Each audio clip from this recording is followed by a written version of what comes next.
बिस्मिल्लाहिर्रहमानिर्रहीम। अस्सलाम वालेकुम नाजरीन, मैं मौलाना फैसल एडवोकेट और मैं अपने यूट्यूब चैनल के जरिए आपसे मुखातिब हूँ। नाजरीन, पहली दरख्वास्त तो ये होगी कि वो अहबाब जिन्होंने चैनल सब्सक्राइब नहीं किया, मेहरबानी फरमाकर वो चैनल सब्सक्राइब कर लें ताकि आने वाली वीडियोस आसानी से आप तक पहुंचती रहें। नाजरीन, आज से कुछ दिन पहले मैंने अपनी एक वीडियो में गुफ्तगू की थी कि अब अदलिया और एस्टेब्लिशमेंट और इस हुकूमत की लड़ाई का फायदा जो है वो पाकिस्तान तहरीक इंसाफ को होने जा रहा है, और आज उसका सबूत जो है वो इस्लामाबाद हाई कोर्ट ने फराहम कर दिया है। आज पाकिस्तान मुस्लिम लीग नून और उसके इत्तेहादियों को अदालत से एक बड़ी शिकस्त हुई है। नाजरीन, आपको याद होगा कि 27 और 28 मई की दरमियानी रात दो मुतनाज़ा सदारती आर्डिनेंस जारी किए गए थे। एक तो नैब कवानीन में तरमीम के हवाले से था, और दूसरा जो था वो पाकिस्तान में चूंकि इलेक्शन हो चुके हैं 8 फरवरी को, और फिर 8 फरवरी के इंतखाबात के बाद ट्रिब्यूनल भी कायम किए गए थे। तो ट्रिब्यूनल जो कायम हुए थे उनसे मतलूबा मकासद जो हैं वो शायद पूरे होने की तवक्को नहीं थी और खराबियां जन्म ले रही थी। इसलिए फैसला किया गया कि इलेक्शन कमीशन ऑफ पाकिस्तान के इख्तियारात में इजाफा करते हुए इलेक्शन कमीशन ऑफ पाकिस्तान को ट्रिब्यूनल में ट्रांसफर और केसेस वापस मंगवाने का और दूसरे ट्रिब्यूनल में मुंतकिल करने का इख्तियार भी दे दिया जाए, जो इस सदारती आर्डिनेंस के जरिए इलेक्शन कमीशन ऑफ पाकिस्तान को दे दिया गया था।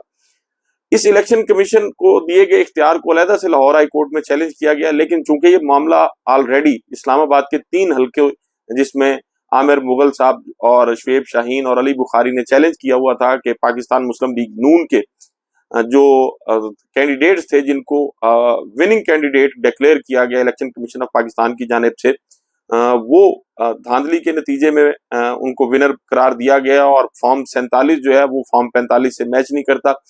तो ट्रिब्यूनल में जो कार्रवाई हो रही थी उस कार्रवाई के खिलाफ जो पाकिस्तान मुस्लिम लीग नून के जीते हुए या मुबैना तौर पर जितवाए हुए कैंडिडेट थे वो इलेक्शन कमीशन ऑफ पाकिस्तान में चले गए थे कि ट्रिब्यूनल की जो कार्रवाई है इसको रोका जाए और केस जो है वो किसी दूसरी अदालत में मुंतकिल किया जाए।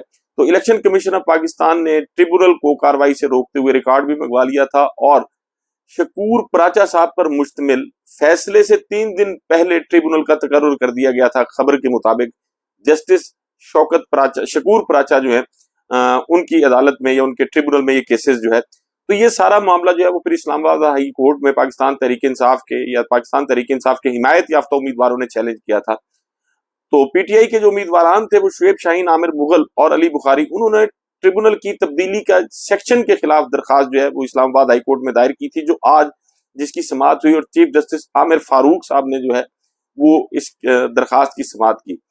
तो फिर आज जब ये समाअत शुरू हुई तो उन्होंने पूछा कि ट्रिब्यूनल की तब्दीली से मुतल्लिक नोटिफिकेशन किसी के पास नहीं है तो मीडिया के पास कैसे आ गया।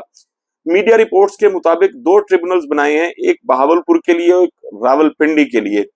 जिन ग्राउंड्स पर आपने तब्दीली की है उन पर आपको अदालत को मुतमिन करना होगा। इलेक्शन कमीशन ऑफ पाकिस्तान के वकील ने कहा कि जी, और उनके इलेक्शन कमीशन ऑफ पाकिस्तान के वकील से उन्होंने कहा कि जी इस तरह की चीजों से आप नया प्रेसिडेंट बनाने जा रहे हैं। और फिर जो है उन्होंने इस सारे केस से मुतल्लिका जो रिकॉर्ड है उसको तलब कर लिया, और ये भी कहा कि जी ये रिकॉर्ड मंगवाया जाए और मैं इन दरखास्तों को 2 बजे सुनूंगा। और फिर दरखास्त गुजारों के मुतालिक ये भी इलेक्शन कमीशन के वकील को हिदायत की कि जी एक तो इनको फैसले की सर्टिफाइड कॉपी भी दे दें और जो नया ट्रिब्यूनल बनाया गया उसका नोटिफिकेशन भी लेके आए। जब इस केस की दोबारा समाअत शुरू हुई तो चीफ जस्टिस आमिर फारूक साहब जो है वो आहिस्ता आहिस्ता खुलकर सामने आया, और फिर बिलाखिर जो है वो बड़ी बरहमी का भी इजहार किया दौरान समाअत। उन्होंने कहा कि जी जो तहरीरी जो ऑर्डर इसमें जारी किया गया, और फिर जब ये सारी समाअत शुरू हुई तो फैसल चौधरी साहब जो हैं एडवोकेट, उन्होंने कहा कि जी हमने नई एक दरखास्त दायर कर दी है, उस दरखास्त पर एतराज लगाया गया है। तो चीफ जस्टिस जो थे आमिर फारूक साहब, उन्होंने डीजी लॉ जो है इलेक्शन कमीशन के, उनसे पूछा कि आप इतने सीनियर वकील हैं, आपके होते हुए ऐसे फैसले कैसे आ गए, आपने जो ट्रिब्यूनल तब्दील किया है वो किस बुनियाद पर किया है। और ये भी कहा कि आप एक नई जुरिस्डिक्शन बनाने जा रहे हैं। जुरिस्डिक्शन के इस हवाले इसलिए उन्होंने इस हवाले से बात की कि इलेक्शन कमीशन ऑफ पाकिस्तान के पास पाकिस्तान के कानून और आइन के मुताबिक इस तरह का कोई इख्तियार नहीं था, लेकिन वो चूंकि एक पाकिस्तान में जो डाका डाला गया लोगों के मैंडेट पर, और जिस तरह से लोगों का मैंडेट छीना गया, चुराया गया, तो उसको कवर करने के लिए फिर मुतनाज़ा कवानीन भी बनाए जाते हैं और फिर इस किस्म के फैसले भी किए जाते हैं। تو انہوں نے کہا کہ جی آپ نے وہ جو ٹریبونل تبدیل کیا وہ کس بنیاد پر کیا ہے، اور مزید یہ بھی کہا کہ آپ ایک چونکہ نئی جورسڈکشن بنانے جا رہے ہیں، اگر آپ کو پروسیجر سے مسئلہ تھا، اب وہ پروسیجر سے مسئلہ کیوں تھا؟ کیونکہ پی ٹی آئی والے جو درخواست گزار تھے انہوں نے اپنی پیٹیشن کے ساتھ بیان حلفی لگائے تھے، اور پھر یہ ضروری ہوتا ہے کہ اگر بیان حلفی لگایا جاتا ہے تو پھر اس کو کاؤنٹر بھی بیان حلفی سے کیا جاتا ہے۔ تو بیان حلفی کا آرڈر کیا تھا جسٹس طارق محمود جہانگیری صاحب نے، تو آپ کو اگر پروسیجر سے مسئلہ تھا تو اس کو عدالت میں چیلنج کرتے۔ ڈی جی لا جو ہے انہوں نے کہا کہ جی ہم اس مسئلے پر عدالت کی معاونت کریں گے، تو چیف جسٹس صاحب نے فرمایا کہ جی ہمیں معاونت کی ضرورت نہیں ہے، آپ کی معاونت کی ضرورت نہیں ہے۔ فیصل چودھری صاحب جو اس میں وکیل تھے انہوں نے کہا کہ جی الیکشن کمیشن آف پاکستان جو چاہے وہ نہیں کر سکتا، الیکشن کمیشن آف پاکستان نے قانون کے مطابق کام کرنا ہے، اگر یعنی قانون کے مطابق ایک کام نہیں کریں گے تو پھر وہ سارا معاملہ جس کو قانون کے مطابق نہیں کیا جائے گا اس کو چیلنج کیا جائے گا۔ تو پھر انہوں نے کہا کہ جی اس عدالت کے سینکڑوں فیصلے بھی موجود ہیں۔ چیف جسٹس صاحب نے ڈی جی لا جو تھے الیکشن کمیشن آف پاکستان کے، ان سے پوچھا کہ جی آپ سینئر آدمی ہیں، یہ بتائیں جب فیصلہ جاری نہیں ہوا تھا تو آپ ریکارڈ واپس مانگ رہے تھے، یہ کیسے کیا؟ ٹرانسفر کرنے کا اختیار آپ کے پاس ہے لیکن آپ نے ریکارڈ واپس منگوا لیا تاکہ جج نہ سن سکے، اور اس میں ہوا بھی یہی ہے کہ 3 دن پہلے جو ہے وہ ریکارڈ منگوایا گیا، یعنی فیصلہ نہیں آیا، نوٹیفیکیشن نہیں ہوا، لیکن ریکارڈ پہلے منگوا لیا گیا، یعنی الیکشن کمیشن آف پاکستان کو پتا تھا کہ جی فیصلہ یہ کرنا ہے اس لیے ریکارڈ پہلے سے منگوا لیا جائے۔ تو انہوں نے یہ بھی کہا کہ جی ایڈیشنل اٹارنی جنرل تھے جو ان سے بھی اظہار ناراضگی کا اظہار کیا، اور یہ کہا کہ جو 2 درخواست گزار گئے یہ ان کا کام ہے، یہ آپ کا کام نہیں ہے، سوچ سمجھ کر بحث کیجئے گا، جو ڈیفینڈ کر سکتے ہیں وہی ڈیفینڈ کریں۔ یہ بڑی اہم بات کی کہ سوچ سمجھ کر بحث کیجئے گا، جو آپ ڈیفینڈ کر سکتے ہیں صرف اسے ڈیفینڈ کریں۔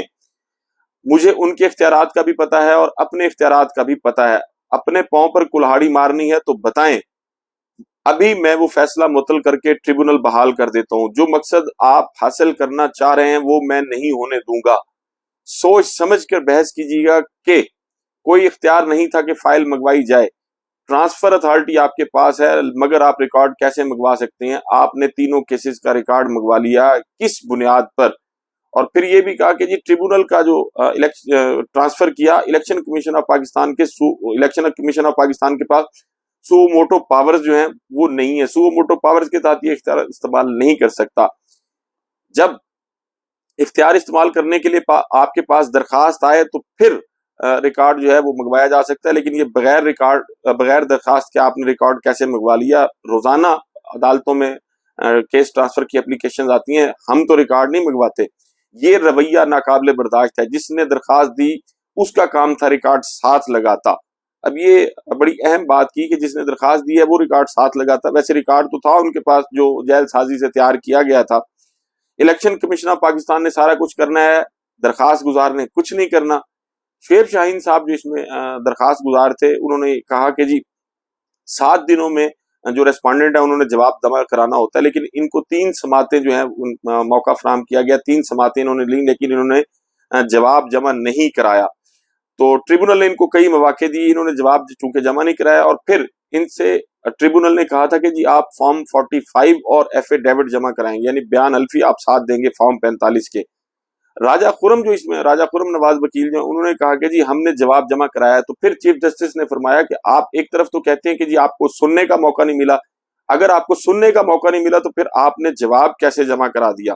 شعیب شاہین صاحب نے کہا کہ جی پہلا اعتراض انہوں نے لگایا کہ جج جو ہے وہ متعصب ہے، اور دوسرا اعتراض ہم پر یہ لگایا کہ جی ہم چونکہ وکیل ہیں اس لیے ہمیں فیور ملے گی۔ تو اس بات پر جو چیف جسٹس صاحب تھے وہ کافی غصے میں آ گئے، انہوں نے کہا کہ جج پر غلط الزامات لگانے والے جیل جائے گا اور 5 سال کے لیے اس کو نااہل بھی کیا جائے گا۔ انہوں نے شعیب شاہین صاحب نے مختلف عدالتی فیصلوں کا حوالہ دیا اور کہا کہ جی آپ اس میں جو ہے اپروپریٹ آرڈر بھی کر سکتے ہیں۔ تو اس پر چیف جسٹس صاحب نے کہا کہ جی میں کیا یہ آرڈر کر سکتا ہوں یا ٹریبونل کی کاروائی جو ہے اس کو وہ روک سکتا ہوں؟ تو شعیب شاہین صاحب نے کہا کہ جی آپ آئینی عہدے پر بیٹھے ہیں، آپ بالکل آرڈر کر سکتے ہیں۔ اور پھر انہوں نے یہ بھی کہا کہ جی اب آگے جو ہے وہ چونکہ عید کی چھٹیاں ہیں، اور تو پھر انہوں نے کہا کہ جی فائنل آرڈر جو ہے اس نہ کرنا وہ بھی آپ کا اختیار ہے۔ تو پھر چیف صاحب جو ہے انہوں نے یہ سوال کیا کہ ٹریبونل نے ایسا کیا کہہ دیا تھا جس سے इनको ये लगा कि इनको भागना चाहिए, या जिससे ये डर गए, मेरा ख्याल है डर गए का लफ्ज उन्होंने इस्तेमाल किया। तो शुएब शाहीन साहब ने कहा कि जी ट्रिब्यूनल ने ये कहा था कि जिसने भी गलत बयान अल्फी दिया वो जेल जाएगा, तो फिर बजाय वहां इस सारी प्रोसीडिंग को फेस करने के ये भाग कर इलेक्शन कमीशन ऑफ पाकिस्तान में चले गए, और इलेक्शन कमीशन ऑफ पाकिस्तान ने वही किया जिसकी तवक्को की जा रही थी। चीफ जस्टिस साहब ने आज की समाअत में तौहीन अदालत की कार्रवाई का इंदिया भी दिया। उन्होंने बड़ा इजहार नाराजगी किया कि एक जज पर अकरूबा परवी का इल्जाम जो है वो कैसे लगाया जा सकता है। एक जज है, कोई मजिस्ट्रेट नहीं है जिस पर आप जो चाहे इल्जाम लगा दें, और फिर इसको साबित भी करना होगा। अगर नहीं होगा तो फिर जो इसके कॉन्सिक्वेंसेज हैं वो भी फेस करने पड़ेंगे। एक तो उन्होंने अंजुम वकील जो पाकिस्तान मुस्लिम लीग नून के जितवाए गए या जीते गए जो कैंडिडेट हैं उनको जाती हैसियत में तलब भी कर दिया, और इसके साथ साथ ये जो नया ट्रिब्यूनल बनाया गया था इस ट्रिब्यूनल को भी काम से रोक दिया। जहां तक इस ट्रिब्यूनल का ताल्लुक है तो जस्टिस शकूर पराचा साहब जो हैं वो जज हैं जिन्होंने 2009 में इस्तीफा दे दिया था, और इस्तीफा इसलिए दिया था कि उनके खिलाफ सुप्रीम जुडिशल काउंसिल में रेफरेंसेस जेर समाअत थे, और रेफरेंसेस में जो है एक तो उन पे ये इल्जाम था कि जो उन्होंने पीसीओ के तहत तलब लिया, और दूसरा जो है वो करप्शन के इल्जाम थे।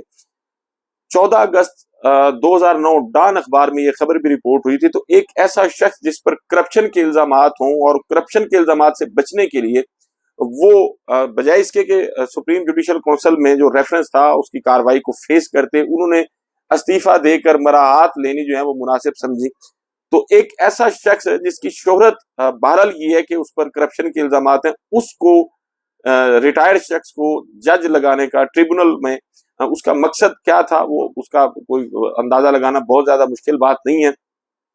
तो पाकिस्तान में इलेक्शन कमीशन ऑफ पाकिस्तान जो है जुल्म देखें इस मुल्क में कि इलेक्शन कमीशन ऑफ पाकिस्तान पर पाकिस्तान तहरीक इंसाफ के हिमायत याफ्ता उम्मीदवारों का इल्जाम ये है कि इन्होंने पीएमएलएन के कैंडिडेट के साथ मिलकर हमारा मैंडेट जो है वो चुराया, फॉर्म 47 और फॉर्म 45 जो है उसमें हेरा फेरी की है, हमारी जीती हुई सीटें जो है पीएमएलएन के हवाले की। यानी ये डायरेक्ट एलिगेशन जो इलेक्शन कमीशन ऑफ पाकिस्तान पर है। अब इलेक्शन कमीशन ऑफ पाकिस्तान तो इस केस में मुलजिम है, लेकिन जो मुलजिम है वो जज तब्दील कर रहा है। जस्टिस आसिफ सईद खोसा साहब ने एक तारीखी केस में एक लफ्ज इस्तेमाल किया था इनके लिए, सिसिलियन माफिया का। मैं समझता हूँ वो लफ्ज बड़ा ठीक था। या तो मरवा दिया जाता है जैसे गवाहान मारे गए हैं, किसी को हार्ट अटैक हुआ है, किसी ने खुदकुशी कर ली है, किसी के साथ क्या हुआ, किसी के साथ क्या हुआ, अगर गवाह नहीं मरते तो फिर जो है वो जज तब्दील कर दिए जाते हैं और किसी की वीडियोस बनाई जाती हैं। तो पाकिस्तान में मैं समझता हूँ ये इंतहाई अफसोसनाक सूरत हाल है। लेकिन आज जो कुछ चीफ जस्टिस आमिर फारूक साहब ने किया, उन्होंने कार्रवाई से तो ट्रिब्यूनल को रोक दिया और ये इंदिया दिया कि जी तौहीन अदालत की कार्रवाई करेंगे, लेकिन उनकी ऑब्जर्वेशंस और उनके जो रिमार्क्स होते हैं और समटाइम जब फैसला आता है तो वो फैसला उससे बहरहाल डिफरेंट होता है। जैसे इमरान रियाज के केस में हुआ कि एक शख्स वजारत दाखिला के खिलाफ आ रहा है और ये कह रहा है कि जनाब मेरा नाम इन्होंने गलत तौर पर पासपोर्ट कंट्रोल लिस्ट में डाला है, तो फिर उनको उसी वजीर दाखिला जो है या उनको सेक्रेटरी दाखिला के रहमो करम पे छोड़ दिया जाए। आज इमरान रियाज साहब के केस में डेवलपमेंट ये हुई है कि बहरहाल उनको हज पर जाने की इजाजत जो है वो दे दी गई है और जुलाई में जो है उनको दोबारा केस में हाजिर होने की भी हिदायत कर दी गई है कि आपने दोबारा 8 जुलाई या गालबन 7 जुलाई को अदालत में जो है वो दोबारा से पेश होना इस केस में। लेकिन जुल्म ये देखें कि एक शख्स हज पर जाना चाहता है अपनी फैमिली के साथ, उसको बार बार अदालतों के चक्कर लगवाए जा रहे हैं। कभी नाम एग्जैक्ट कंट्रोल लिस्ट में डाला जाता है, कभी उसका नाम पासपोर्ट कंट्रोल लिस्ट में डाल दिया जाता है, कभी उसका नाम स्टॉप लिस्ट में डाल दिया जाता है। तो पाकिस्तान में ये एक अजीब तूफान बदतमीजी बरपा हुआ है। सहाफियों के साथ जो कुछ किया जा रहा है, सियासी मुखालफिन के साथ जो कुछ किया जा रहा है, वो सब आपके सामने है। उसके साथ साथ नाज़रीन, मैंने अपनी गुज़श्ता 2-3 वीडियोस में बात की थी कि पाकिस्तान में कल से एक बाकायदा पंजाब में काला कानून जो है वो बन गया। सहाफियों ने उसके खिलाफ जो है वो अब अलम बगावत बुलंद कर दिया है।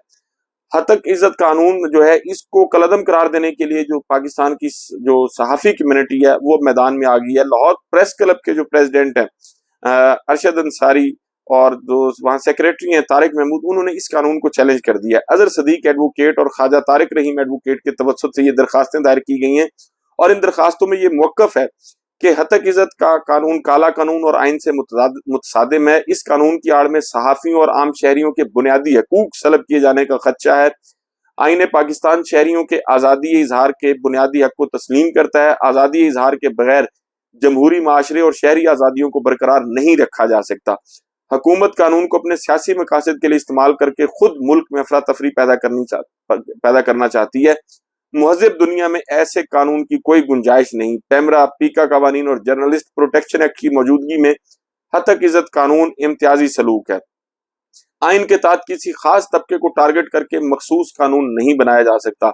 हतक इज़्ज़त कानून वफाक का मौजू है और इसके लिए सूबे को कानून साजी का कोई इख्तियार नहीं। एक नई बात की गई है जिसकी तरफ मेरा भी पहले ध्यान नहीं दिया गया था। आइन पाकिस्तान मुल्की कवानीन और आला अदलिया के फैसले सहाफ़ियों को ज़राए न बताने का तहफ़्फ़ुज़ देते हैं। हतक इज़्ज़त कानून सहाफ़ियों के ज़राए आश्कार करने का पाबंद बनाता है जिससे उनकी जिंदगियां दाव पर हैं। अदालत हतक इज़्ज़त कानून को मावराए आइन करार देते हुए कलअदम करार दे। इसमें कोई शक नहीं है कि आर्टिकल 19, 19A, 10A और इस किस्म के बहुत सारे पाकिस्तान के जो आर्टिकल हैं कानून इसमें दस्तूर में, कॉन्स्टिट्यूशन में, उसको वायलेट किया गया इस कानून के जरिए। तो अब ये देखते हैं कि इस पर कोर्ट क्या फैसला करती है, लेकिन मैं जाती तौर पर ये समझता हूँ कि इस कानून को कलअदम करार देना चाहिए। वैसे भी जो इसमें बात की गई है सहाफ़ियों की जानिब से कि चूंकि ये अब इसमें टारगेट सहाफ़ी किए गए हैं और सहाफ़ियों से ज्यादा भी वो सहाफ़ी जो इस वक्त यूट्यूबर्स हैं, जो अपने व्लॉग्स करते हैं और अपने वीडियोस करते हैं यूट्यूब पे, उनको टारगेट किया गया। सर फहरिस्त जो है उनमें वो इमरान रियाज हैं, सदीक जान हैं, उनमें साबिर शाकिर हैं, मोहित पीरजादा हैं और इसी तरह पाकिस्तान के वो लोग, वो सहाफ़ी जिनको अब उनके चैनल्स ने जो है वो फायर कर दिया है चैनल से। उसकी वजह यह है कि वो गुफ्तगू करते थे जो पाकिस्तान में एस्टेब्लिशमेंट और इस बरसर इक़्तिदार टोले को जो है वो हजम नहीं होती। तो अब अपने पाकिस्तान के लोगों तक बात पहुंचाने के लिए एक मीडियम का सहारा लिया जाता है यूट्यूब का। तो अब उस पर भी पाबंदी लगाई जा रही है ऐसे कवानीन बना के ताकि लोग बात ना कर सकें। तो ये सारी सूरत हाल जो वो बड़ी अफसोसनाक है। और फिर जुल्म ये भी है कि इसको जिस इदारे ने काउंटर करना है उस इदारे के भी अपने मसाइल हैं और वहां भी मसलियत पसंदी और नजरिया ज़रूरत जो है वो नजर आती है। पाकिस्तान में खुदा जाने ये सूरत हाल कब जाके तब्दील होगी, लेकिन इस कानून को बहरहाल खत्म होना चाहिए। और मैं समझता हूँ कि सहाफ़ियों ने ये जो फैसला किया और इसको चैलेंज किया, ये बड़ा खुशाइंद है और मैं इसकी मुकम्मल तायद करता हूँ। अल्लाह ताला से दुआ भी करते हैं कि पाकिस्तान में वो दिन जल्द आए जब पाकिस्तान के तमाम तर इदारे जो हैं वो आइन और कानून के मुताबिक अपने फ़राइज़ सर अंजाम दें। नाज़रीन, आपसे मुलाकात होगी अगली वीडियो में। अपना और अपने इर्द गिर्द के लोगों का बहुत ख्याल रखिएगा। अल्लाह हाफिज़।